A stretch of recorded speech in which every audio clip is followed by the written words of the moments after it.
Той арнольдянцем Божьей любовью нас научи гореть. Нам помоги нести Слово Божье и души во тьме согреть. Помни о нас, молись о нас. Évangile de Jésus-Christ selon saint Matthieu. Jésus disait aux chefs de prêtres et aux pharisiens: écoutez cette parabole. Un homme était propriétaire d'un domaine. Il planta une vigne, l'entoura d'une clôture, il créa un pressoir et y bâtit une tour de garde. Puis il la donna en fermage à des vignerons et partit en voyage. Quand arriva le moment de la vendage, il envoya ses serviteurs auprès des vignerons pour se faire remettre le produit de la vigne. Mais les vignerons se saisirent des serviteurs, frappèrent l'un, tuèrent l'autre, lapidèrent et le troisième. De nouveau, le propriétaire envoya d'autres serviteurs plus nombreux que le premier, mais ils furent traités de la même façon.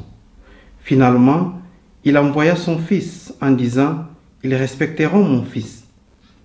Mais voyant le fils, les vignerons se dirent entre eux: voici l'héritier, allons-y, tuons-le, nous aurons l'héritage. Ils se saisirent de lui, le jetèrent hors de la vigne et le tuèrent. Eh bien, quand le maître de la vigne viendra, que fera-t-il de ces vignerons? On lui répondit: ces misérables, il les fera périr misérablement. Il donnera la vigne en fermage à d'autres vignerons, qui en remettront les produits en temps voulu. Jésus leur dit: n'avez-vous jamais lu dans les Écritures, la pierre qu'ont rejeté les bâtisseurs est devenue la pierre angulaire.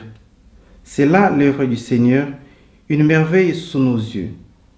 Aussi je vous l'ai dit, le royaume de Dieu vous sera enlevé pour être donné à un peuple qui lui fera produire son fruit. Acclamons la parole de Dieu. Bien-aimés dans le Christ, je vous invite aujourd'hui à faire un tour avec moi à la vigne du Seigneur. Depuis un certain temps, nous sommes en train de méditer sur la parabole de la vigne. Il y a 2 semaines, nous avions entendu comment le maître de la vigne est sorti très tôt matin chercher les travailleurs qu'il a envoyés travailler dans sa vigne.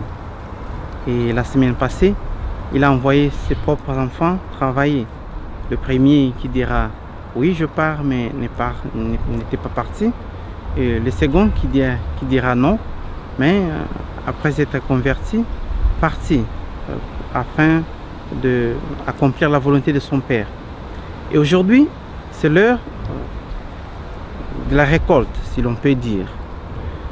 Pour nous, les chrétiens, la parabole de la vigne nous rappelle les paroles de Jésus qui dit il est le cèdre et son Père est les vignerons.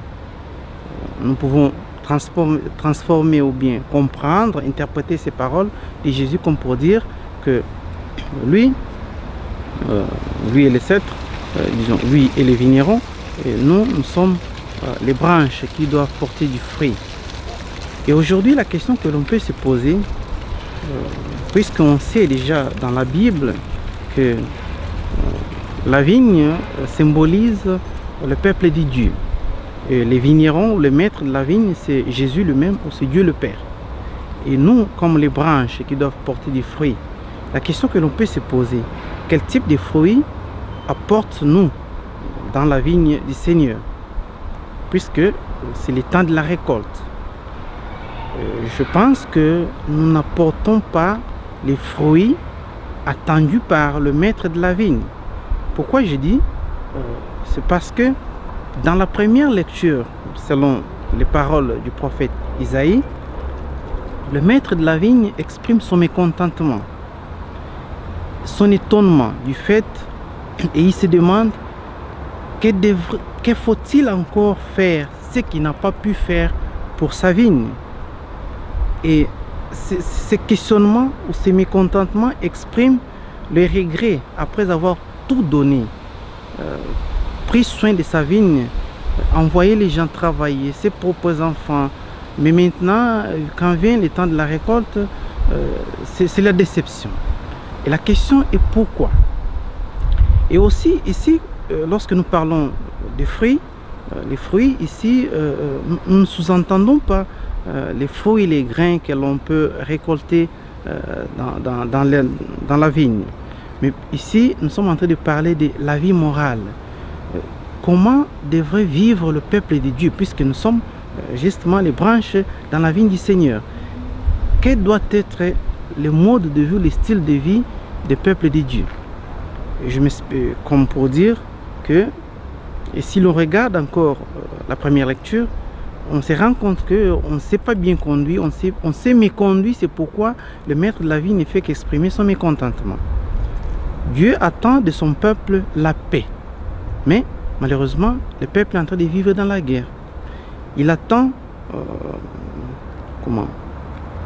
il attend à ce que son peuple exprime sa soumission, son adoration. Mais maintenant, le peuple est en train d'adorer d'autres dieux.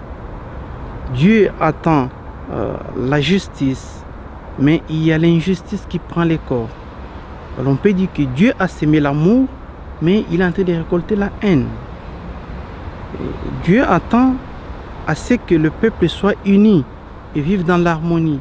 Mais malheureusement, c'est la division, c'est l'individualisme qui règne parmi les peuples de Dieu.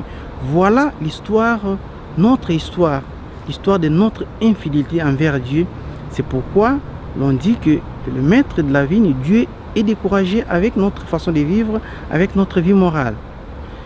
Mais cette parabole de la vigne ne peut pas être comprise seulement du point de vue individuel. Il faut aussi la regarder du point de vue communautaire. C'est pour dire que ici, nous sommes en train de parler de la communauté chrétienne, l'église famille de Dieu. Et Dieu, Jésus-Christ, en tant que le maître de la vigne, a laissé pour son église tout ce qu'il faut pour que ses adeptes, pour que nous, les chrétiens, apportions des fruits qu'il attend.